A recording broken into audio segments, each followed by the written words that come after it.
Hello दोस्तों। तो फिर से आपके लिए एक हॉरर स्टोरी लेके आ चुका हूँ जिसका टाइटल है भूतिया खेत। तो इस कहानी को स्टार्ट करने से पहले मैं चाहूँगा कि आप मेरे चैनल को सब्सक्राइब करें। चलिए कहानी को स्टार्ट करते हैं। कुछ दिनों से कालगढ़ में कुछ अजीबोगरीब घटनाएं हो रही थीं। गांव में कोई भी घटना होती थी तो सबसे पहली सूचना हिम्मत सिंह को दी जाती थी। गांव की बुढ़िया भागती हुई जमींदार के पास पहुंची। जमींदार साहब, गजब हो गया। मेरा बेटा मटरू कल शाम से गायब है, अभी तक घर नहीं आया। अरे आ जाएगा, किसी दोस्त के यहाँ गया होगा। आजकल के लड़के बिना बताए पार्टी वगैरह मनाते रहते हैं। लेकिन जमींदार साहब, मैंने उसके सारे दोस्तों से पूछ लिया, किसी ने भी उसे कल दोपहर के बाद नहीं देखा। सबसे अंत में मटरू के दोस्त सुरजा ने उसे देखा था। ठीक है, दीवान जी सुरजा को बुलवाइए। दीवान नेकचंद कालगढ़ गांव का सबसे पढ़ा लिखा और समझदार व्यक्ति था। सुरजा जमींदार के पास आता है। बताओ सुरजा, तुमने मटरू को सबसे अंतिम में कहाँ देखा था? जमींदार साहब, कल मटरू मुझे शाम 5 बजे शमशान के बगल में गन्ने की खेत की ओर जाते हुए मिला था। उस तरफ तो कोई जाता नहीं। अब वहाँ जाने के लिए तो मैंने पूरे गांव को मना कर रखा है। जी जमींदार साहब, मैंने उसे याद भी दिलाया कि उधर जाना मना है, लेकिन मैं बोल रहा था कि उसका कुत्ता मोती इधर ही भागता आया है और फिर वह गन्ने की खेत में चला गया। ठीक है, दोपहर में हम लोग गन्ने के खेत में जाकर मटरू की खोज करेंगे। दोपहर में गांव के सारे लोग मिलकर शमशान के बगल वाले गन्ने के खेत में मटरू को खोजते हैं, लेकिन ना तो मटरू और ना ही उसका कुत्ता मोती कहीं दिखाई देता है। शाम ढलने से पहले वहां से जमींदार सभी लोगों को निकल जाने के लिए बोलता है, क्योंकि कालगढ़ के लोगों का मानना था कि शाम ढलने के बाद उस गन्ने के खेत में भूत प्रेत का वास होता है। अभी तक कालगढ़ के करीब 28 लोग उस गन्ने के खेत में लापता हो चुके थे। कई बार इस गन्ने के खेत को काटा भी गया, लेकिन अगली सुबह फिर उसमें गन्ने का खेत पाया जाता। भय से गांव का कोई आदमी शाम के वक्त उधर से नहीं गुजरता। अब क्या होगा मालिक, मेरा मटरू के सिवाय इस दुनिया में कोई नहीं है। मैं तुम्हारी दुख को समझ रहा हूँ, लेकिन जितना हमें करना था हम लोगों ने कोशिश कर लिया। अब तुम जाओ और थाने में अपना रपट लिखवा दो। तभी धन्नू धोबी दौड़ता हुआ आता है। जमींदार साहब, गजब हो गया। मैं नदी के किनारे कपड़ा धो रहा था, तभी शमशान के बगल वाले गन्ने की खेत से लाल धुएं का भवंडर उठते हुए देखा, और उस भवंडर में गांव से लापता कई पुराने लोग और मटरू अपने कुत्ते मोती के साथ दिखाई दिया। क्या बकते हो धन्नो, हम सब अभी गन्ने के ही खेत से आ ही रहे हैं, हमें तो वहाँ कुछ ऐसा नहीं दिखा। मालिक, मैं सच बोल रहा हूँ, मैंने अपनी आंखों से अभी देखा है। वो भवंडर तेजी से चक्कर काटते हुए शमशान की तरफ चला गया और लाल धुएं से फिर वह नीले धुएं में बदल गया। तभी वहाँ इंस्पेक्टर टोने भी आ जाता है। आइए इंस्पेक्टर साहब, हम आप ही को बुलाने वाले थे। आपके गांव में घट रही घटना के बारे में तो मालूम ही होगा। जी हाँ जमींदार साहब, गांव में घट रही घटनाओं पर हमारी पैनी नजर है। हमने 2 कांस्टेबल सिंटू और पिंटू को गन्ने के खेत के पास चेक पोस्ट बनाकर तैनात रहने को कहा है। अभी धन्नू धोबी ने गन्ने के खेत में लाल धुएं का बवंडर उठते हुए देखा है, जो शमशान में जाकर नीले कलर में बदल गया और विलीन हो गया। हमें यह भी पता है, कांस्टेबल सिंटू और पिंटू ने इसकी पुष्टि की है कि उन्होंने भी ऐसे बवंडर को उठते हुए देखा है जिसमें कुछ लोग फंसे हुए दिखाई दिए थे। मैं इसीलिए आपके पास आया हूँ कि आप गांव में सभी को हिदायत दे दें कि शाम के वक्त गन्ने के खेत की तरफ कोई नहीं जाएगा। गांव का सबसे बड़ा सेठ चित्तर पांडे की कार भी वहां आ जाती है। अरे आइए चित्तर पांडे जी, आप ही के गन्ने की खेत की चर्चा हो रही है। अरे मैं भी इस भूतिया गन्ने की खेत से परेशान हो गया हूँ। मैं सोच रहा हूँ कि उसके चारों तरफ 4 दीवारी घिरवा दूं, ताकि कोई आगे कांड न हो। सही सोचा है सेठ जी आपने। ये लीजिए मुखिया जी, 2 लाख रुपए मेरी तरफ से बुढ़िया को दे दीजिए। अरे पांडे जी आप खुद दीजिए। अरे आप ही दे दीजिए, मैं गुप्त दान देने में विश्वास रखता हूँ, दिखावे में नहीं। अच्छा मैं चलता हूँ, मंत्री जी के साथ एक इम्पोर्टेंट मीटिंग है। ऐसे ही आदमी को हमारे समाज की जरूरत है, बहुत ही नेक आदमी है सेठ जी। उधर कांस्टेबल सिंटू और पिंटू चेक पोस्ट पर। भैया आप कहाँ से हो? हम तो बिहार से हैं। और आप? हम तो यूपी से हैं। जरा सुरती है तो दो यार, डर के मारे पिछवाड़ा फटा जा रहा है। बताओ हम लोग क्या भूत पिशाच भगाने के लिए भर्ती हुए थे पुलिस में? हाँ भैया बात तो तुम ठीक कह रहे हो।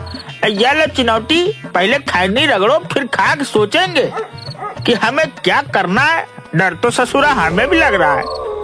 भैया तुमने कभी भूत देखी है? हाँ भाई हमने तो भूत देखा है। हमारे चाचा को मेरे सामने भूत ने उठाकर 3 बार उठाकर पटका था। जब हम आम के पेड़ के रखवाली के लिए मचान बनाकर उस पर सो रहे थे। मैं नहीं मानता, मैं भूत प्रेत को नहीं मानता। ये एक कोरी कल्पना और अफवाह है। ठीक है भैया, अपनी अपनी सोच है। अच्छी बात है कि तुम्हें भूत प्रेत पर विश्वास नहीं है, हमें तो है भैया। ऐसा करते हैं, आधी रात तक तुम पहरा देते रहो, आधी रात के बाद मुझे उठा देना और तुम सो जाना। हाँ यही ठीक रहेगा भैया। ठीक है भाई, मैं तो अब सोने जा रहा हूँ। रात 2 बजे हमें उठा देना। अभी 5 मिनट ही हुए थे कि चेक पोस्ट के पास बने झोपड़ी में सिंटू सोने जा रहे पिंटू के पास आता है। अरे सिंटू क्या हुआ, तुम अंदर क्यों आ गए? भाई मुझे पेशाब लगी है। अबे तो पेशाब अंदर करेगा क्या? थोड़ी दूर जाकर पेशाब कर लो, पूरा खेत खाली पड़ा है। वैसी बात नहीं है पिंटू भाई, दरअसल मुझे उधर जाने में डर लग रहा है। प्लीज थोड़ा सा मेरे साथ चलो ना, मैं पेशाब कर लूंगा तो फिर आ जाना। यार अभी तो तुम कह रहे थे कि तुम्हें भूत पिशाच से डर नहीं लगता है। तुम्हारे इस बात से मुझे भी कुछ हिम्मत बढ़ा था, लेकिन तुम तो मुझसे भी ज्यादा डरपोक हो।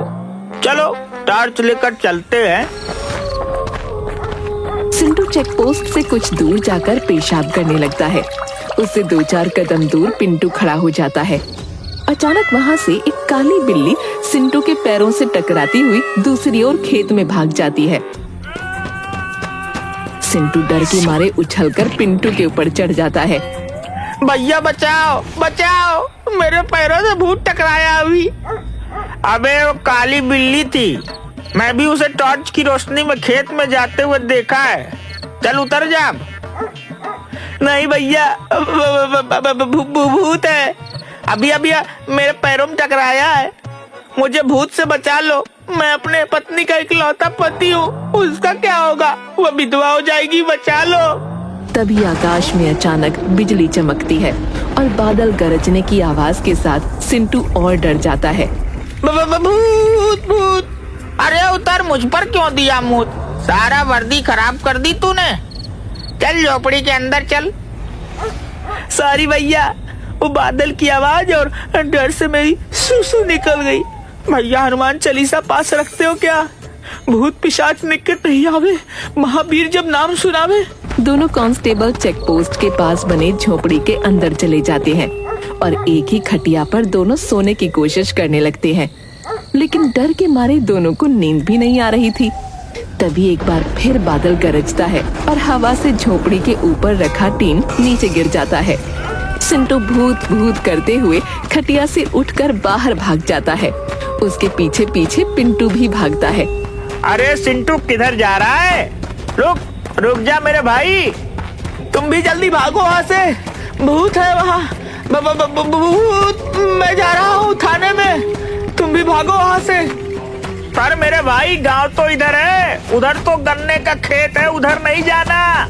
प्लीज लौट आओ, मेरी बात मानो, मेरी आवाज सुन रहे हो ना? लेकिन सिंटू डर के मारे पिंटू की एक बात नहीं सुनता और गन्ने के खेत की ओर भाग जाता है। पिंटू थक हार कर थाने लौट आता है और इंस्पेक्टर टोंडे को सारी घटना बताता है।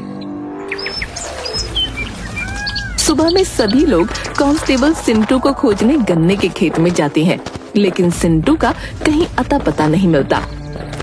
इंस्पेक्टर साहब, आपने बोला था कि हमने 2 कांस्टेबल सुरक्षा के लिए गन्ने के खेत के पास लगा दिए, लेकिन अब तो कांस्टेबल भी गायब हो गया। अब क्या किया जाए? जमींदार साहब, मेरी बात मानो, अब हमें औघड़ों की मदद लेनी होगी। तब पता चलेगा कि इस गन्ने के खेत का राज क्या है। पिछले 12 साल में मिलाकर 30 आदमी और पता नहीं कितने जानवर इस गन्ने के खेत में गायब हो चुके हैं। शमशान से एक औघड़ को बुलाया जाता है।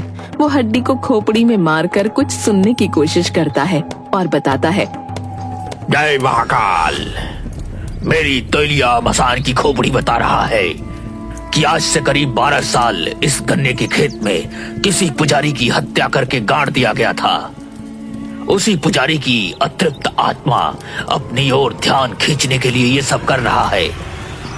हमारे गांव में आज तक किसी पुजारी की हत्या तो नहीं हुई है। हाँ, 12 साल पहले हमारे गांव के मुख्य पुजारी मंदिर से भगवान का सोने का सारा गहना मुकुट लेकर भाग जरूर गया था। मूर्ख, वो भागा नहीं था, उसकी हत्या की गई थी। आज भी हत्यारा यही गई है। जब तक उसको सजा नहीं मिल जाता तब तक इसी तरह इस गांव के आदमी लापता होते जाएंगे। तो अब हमें क्या करना चाहिए? गांव के सभी लोगों को यहाँ इकट्ठा करो। बीमार, गर्भवती महिला और छोटे बच्चे छोड़कर कोई भी अपने घर के अंदर नहीं होना चाहिए। जमींदार के आदेश पर गांव के सभी लोग वहाँ पर इकट्ठा हो जाते हैं। महाराज, सभी लोग आ गए हैं? नहीं, अभी भी एक आदमी नहीं आया है, वह बीमार भी नहीं है। सर, सेठ चित्तर पांडे सिर्फ नहीं आए हैं, उन्हें अभी किसी जरूरी मीटिंग में शहर निकलना है। हमारे गांव के सुरक्षा से बड़ा और कोई मीटिंग नहीं हो सकता है। दीवान जी और इंस्पेक्टर साहब, आप दोनों जाकर सेठ चित्तर पांडे को बुला कर लाइए। चित्तर पांडे आने में बहुत आनाकानी करता है, लेकिन इंस्पेक्टर साहब और दीवान जी के दबाव के कारण उसे औघड़ के पास आना ही पड़ता है। आइए पांडे जी, आप मेरे पास बैठिए। हाँ महाराज, अब आप अपना काम शुरू कीजिए। अभी ये तेलिया मसान की खोपड़ी हवा में उड़ते हुए उस आदमी के पास जाएगी और वहाँ ठहर जाएगी। 5 मिनट उस आदमी को अपना गुनाह कबूल करने का अवसर मिलेगा। उसके बाद तो ये खोपड़ी मेरी भी नहीं सुनेगा। इससे निकलने वाली आग से अपराधी का चेहरा भस्म हो जाएगा। जमींदार साहब, ये क्या ड्रामा कर रहा है? मुझे इस सब में विश्वास नहीं। मैं चलता हूँ, मंत्री जी के साथ मेरी बहुत इम्पोर्टेंट मीटिंग है शहर में।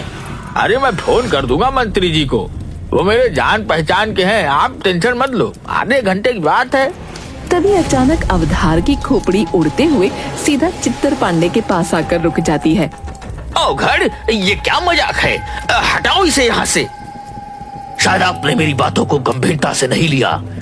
आपके पास 3 मिनट बचे हैं गुनाह कबूल करने के लिए, क्योंकि 2 मिनट तो हमारी बात में ही बर्बाद हो गई। हाँ, मैं ही पुजारी की हत्या का अपराधी हूँ। रोको इसे, मैं मरना नहीं चाहता। 12 साल पहले जब मैं मंदिर से सोने और गहने और मुकुट की चोरी करके भाग रहा था तो पुजारी ने मुझे देख लिया था और मेरे पीछे पीछे इस गन्ने के खेत में पहुँच गया, जहाँ मैं गहने को मिट्टी में छुपा रहा था।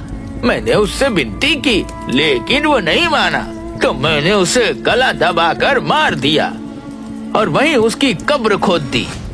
कुछ दिन बाद उन सोने के आभूषणों को बेचकर सेठ चित्तर पांडे बन गया। इंस्पेक्टर साहब, देख क्या रहे हैं, इस दुष्ट को हिरासत में लीजिए। कांस्टेबल पिंटू टोंडे का इशारा मिलते ही तुरंत सेठ चित्तर पांडे को पकड़कर हथकड़ी लगा देता है। तभी गन्ने के खेत में एक बवंडर उठता है और गांव वालों के सामने अघोर की अग्नि में पंडित की श्रापित आत्मा आ जाती है। मेरी आत्मा की तृप्ति इसी पापी की मौत से संभव है, लेकिन किसी कारणवश मैं उस गन्ने के खेत से बाहर नहीं आ पाता था। मुझे माफ कर दो पंडित जी, मुझे अपने किए का पछतावा है। तेरी वजह से मैंने इन बेकसूर गांव वालों को अपनी कैद में रखा हुआ है। तेरी मौत से इनकी मुक्ति संभव है। पुजारी जी, कोई और विकल्प दीजिए।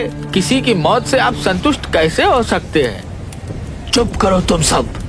मेरी मौत को रहस्य बताकर शानो शौकत की जिंदगी जी रहा है, लेकिन अब नहीं। उसके बाद पुजारी की आत्मा अपने तेज तर्रार नाखूनों से चित्तर पांडे का गला पकड़ उसे हवा में लटका देती है और थोड़ी देर में ही उसको मार डालती है।